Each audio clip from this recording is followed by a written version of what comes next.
Hello my friends, Liz beauty ടിപ്സിലേക്ക് സ്വാഗതം. ഇന്ന് ഞാൻ ബ്യൂട്ടി ടിപ്സുമായിട്ടല്ല കേട്ടോ വന്നിരിക്കണേ. ഇന്ന് ഒരു സ്പെഷ്യൽ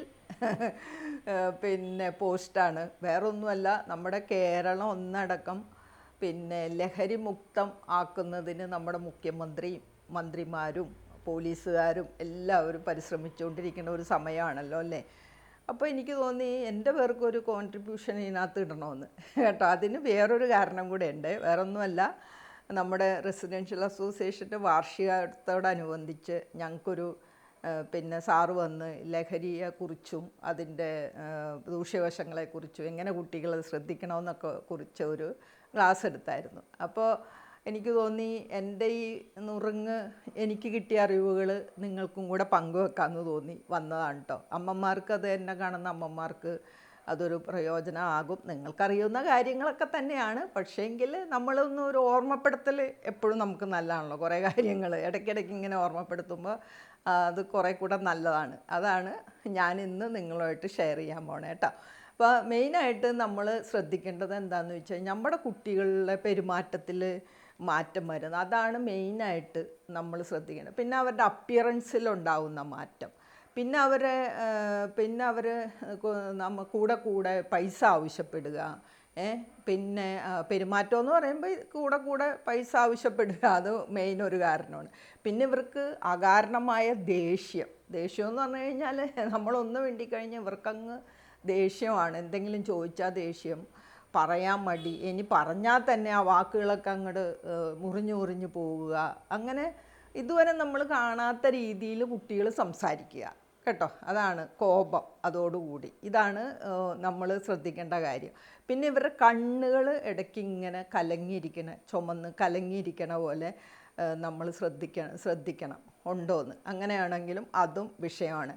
പിന്നെ ഇവർ മുറി അടച്ച് കുറേ സമയം ഇരിക്കുക, പിന്നെ ബാത്റൂമിൽ കയറിയ കുറേ സമയം ചിലവഴിക്കുക കേട്ടോ. അപ്പോൾ അതെല്ലാം നമ്മളൊന്ന് ശ്രദ്ധിക്കേണ്ട കാര്യമാണ്. പിന്നെ വേറൊരു കാര്യം എന്താണെന്ന് വെച്ച് കഴിഞ്ഞാൽ, ഇവരുടെ കൈയൊക്കെ ഒന്ന് ചെറുതായിട്ട് ദേഷ്യമൊക്കെ വരുമ്പോൾ ഒന്ന് വിറയ്ക്കുക.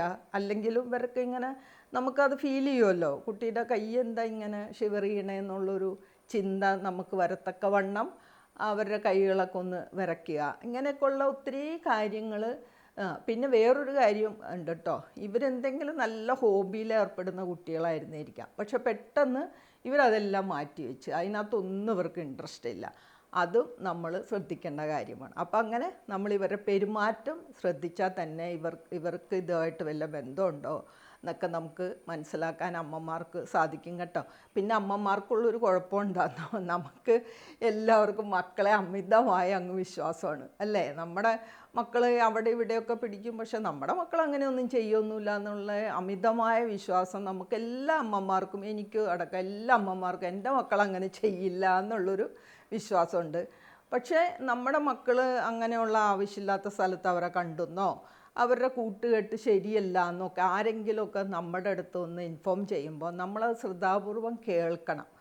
അല്ലാതെ അവർ ഇൻഫോം ചെയ്ത് വരുന്നവരെ നമ്മൾ വഴക്കുണ്ടാക്കി വിടരുത്. അങ്ങനെ ഒരു പ്രവണത ഇപ്പോൾ കാണുന്നുണ്ട്. എന്തെങ്കിലും നമ്മുടെ മക്കളുടെ കുറ്റങ്ങൾ വന്ന് നമ്മുടെ അടുത്ത് പറഞ്ഞാൽ അവരെ നമ്മൾ വഴക്കുണ്ടാക്കുക, എൻ്റെ കൊച്ചിനെ കുറിച്ച് ആവശ്യമില്ലാത്തത് പറഞ്ഞെന്നൊക്കെ പറഞ്ഞ് അവരെ നമ്മൾ വഴക്കുണ്ടാക്കണ ഒരു പ്രവണതയാണ് ഈ ന്യൂജൻ മാതാപിതാക്കൾക്ക്. അന്ന് ഞങ്ങളുടെ കാലത്ത് അങ്ങനെയല്ല കേട്ടോ. ആരെങ്കിലും എന്തെങ്കിലും നുണ വന്ന് പറഞ്ഞാലും വീട്ടിൽ വരുമ്പോൾ നമുക്ക് അടി ഉറപ്പാണ്, ചോദ്യം ചെയ്യലും അടി ഉറപ്പാണ്, അതിനൊരു സംശയമില്ല. അവർക്കങ്ങനെ വരുന്നവരെന്ത് പറഞ്ഞാലും അവരത് കേൾക്കുകയും അത് നമ്മളോട് ചോദിക്കുകയും അടി കിട്ടണമെങ്കിൽ അടിക്കുകയും ചെയ്യും. അതിനൊന്നും യാതൊരു സംശയമില്ല. അതാണ് പഴയ അന്ന് അവർക്ക് നമ്മുടെ അത്ര അറിവൊന്നും ഇല്ല കേട്ടോ. നമ്മുടെ അത്ര പഠിപ്പും പത്രാസൊന്നും ഇല്ലാത്തവരാണ് കഴിഞ്ഞ തലമുറക്കാർ. പക്ഷേ ഈ വക കാര്യങ്ങളൊക്കെ അവർക്ക് ചെയ്യാനറിയാം.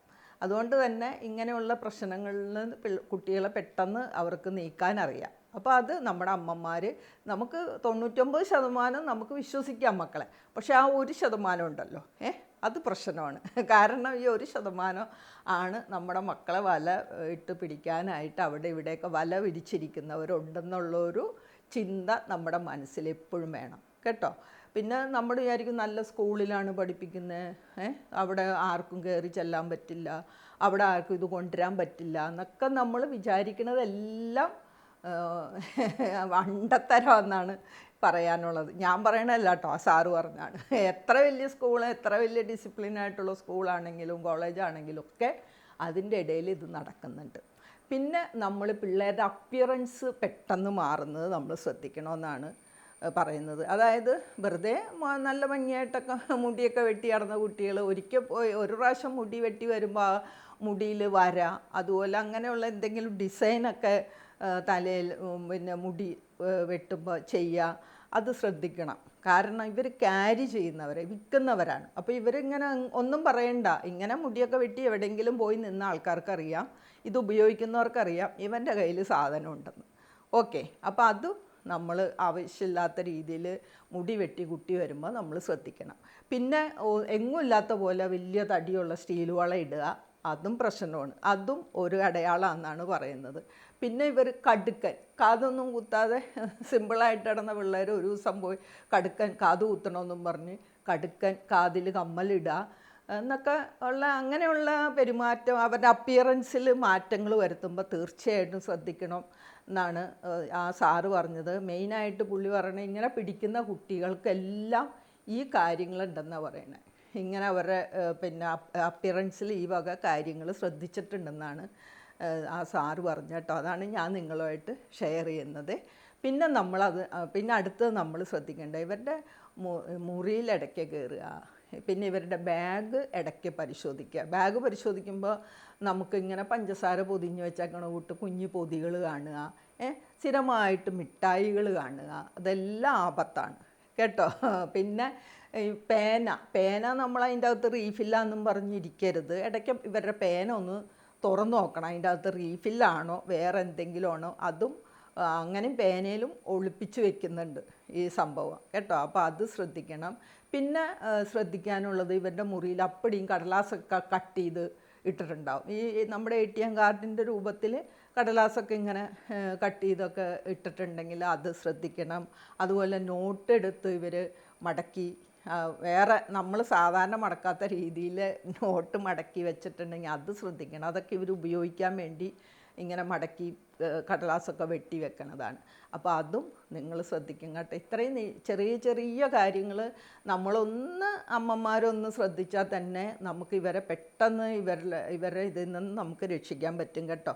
എന്തെങ്കിലും ഇവർക്ക് ഇതിനകത്ത് നിങ്ങൾക്ക് തോന്നുകയാണ് എൻ്റെ കുട്ടിക്ക് എന്തോ പ്രശ്നമുണ്ടെന്ന് തോന്നുകയാണെങ്കിൽ നിങ്ങൾ അടിക്കാനും വഴക്ക് പറയാനും ഒന്നും നിൽക്കരുത്. അവരെ കാര്യം വളരെ തുറന്നെന്തും മക്കൾക്ക് നമ്മുടെ അടുത്ത് തുറന്നു പറയാനുള്ള അവസരം കൊടുക്കണം കേട്ടോ. അടിയും വഴക്കൊന്നുമല്ല വേണ്ടത്. അവരെ സമാധാനമായിട്ട് കാര്യങ്ങൾ പറഞ്ഞ് മനസ്സിലാക്കുക, നല്ല അഡിക്ഷൻ സെൻറ്റർ കണ്ടുപിടിക്കുക, അല്ലെങ്കിൽ നല്ല കൗൺസിലിങ്ങിന് പോവുക. ഇങ്ങനെയൊക്കെ ചെയ്തു കഴിഞ്ഞാൽ നമുക്ക് ഈ കുഞ്ഞുങ്ങളെ രക്ഷിക്കാം. പ്രത്യേകിച്ച് ഈ സ്കൂൾ കുട്ടികളാണ് ഇപ്പോൾ ഇതിന് അടിമകളാണെന്ന് പറയണത്. അതുകൊണ്ട് തീർച്ചയായിട്ടും നമ്മൾ ഈ ഒരു പിന്നെ കാര്യം അമ്മമാർ വളരെ ശ്രദ്ധിക്കണം കേട്ടോ. എൻ്റെ പോസ്റ്റ് നിങ്ങൾക്ക് എല്ലാവർക്കും യൂസ്ഫുള്ളാവുമെന്നാണ് എനിക്ക് വിശ്വസിക്കുന്നത്. ഇത് നിങ്ങൾ ഷെയർ ചെയ്യാൻ പറ്റുന്നിടത്തോളം ഷെയർ ചെയ്യണേ. നമ്മുടെ കുഞ്ഞുങ്ങൾ സ്കൂളിൽ പോകുന്ന കുഞ്ഞുങ്ങളുള്ള അമ്മമാർക്കൊക്കെ ഇതൊരു പലതും അറിയാം എങ്കിലും ഒരു ഓർമ്മപ്പെടുത്തലിന് വേണ്ടി ഇത് ഷെയർ ചെയ്യാൻ മറക്കല്ലേ. അപ്പോൾ എന്നെ വായിച്ച് നിങ്ങൾക്ക് എല്ലാവർക്കും താങ്ക്സ് ഉണ്ട്. എല്ലാവരും ഹാപ്പി ആയിട്ടിരിക്കുക. സബ്സ്ക്രൈബ് ചെയ്യാത്തൊരു സബ്സ്ക്രൈബ് ചെയ്യുക, ഫ്രണ്ട്സിനൊക്കെ ഷെയറും ചെയ്യുക. Okay, thank you for watching. By.